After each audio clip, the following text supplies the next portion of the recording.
great opportunity to celebrate. But how about not just one day per year, but every day? Woo! Science literacy, awareness, enthusiasm. What prevents us from having the technology know-how on a par with our knowledge of sports, fictional characters, and celebrities? Why is it in some countries like China, 89 to 90% of elected officials have degrees in science and technology? Maybe that's a bit too much, but in the United States, this number is 1%. All of you nerds serve running for office. Today we show both gratitude and concern for science funding and for immigrant scientists from all over the world that enable us, their home country, to remain an innovative world leader. Science is not optional. We have big decisions to make and need everyone engaged in this conversation, not just the elite. You can participate yourselves in a variety of ways. We live in a time of exponentially improving technologies, and we need to handle such new power, broad discussions, exceptionally well-informed population. When we lack policies based on hard science, we pay the consequences, harming millions of people. For example, the American Dust Bowl in the 1940s, Chinese famine until 62, eugenics in the United States until 1963, genetics in Russian agriculture, the 64, AIDS denialism until 2008 in South Africa.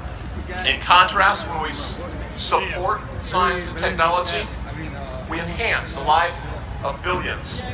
For example, Bosch, Haber, and Borlaug brought us the agricultural green revolution. Landsteiner and Lewinson enabled blood transfusions. While many innovations are not equitably distributed, we can celebrate those that are. For example, Jenner and others freed our world of smallpox. This is intentional extinction with all the people of the earth equally protected. We can extend this to many other diseases. We've been working to bring down costs by over 1 million-fold for reading and writing DNA, but we need to keep making these technologies better and an option for all people everywhere. Woo!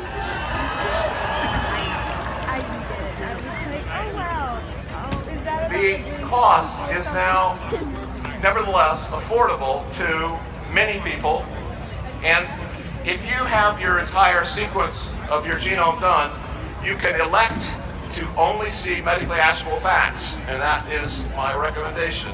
If you are of reproductive age, no matter what your plans, you have a 5% chance of dealing with a very severe genetic disease. I think very few people realize how common that is.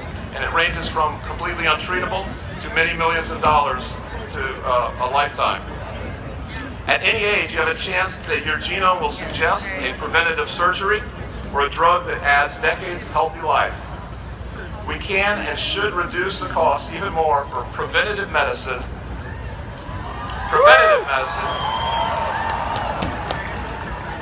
To address malaria, Zika, polio, Lyme, guinea worm, HIV, and so on.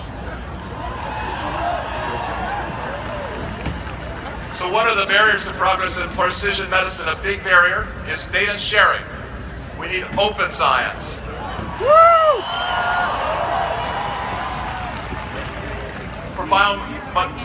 For most science, objects of study are available without involving non-scientists. But for medical research, we study you. We need you to share your results broadly. We need citizens from all walks of life, all states of health and illness. How many of us have ever participated as a research subject or human guinea pig? I have. Woo! This is easier than ever, and I encourage you to get involved. No one knows you and your family better than you.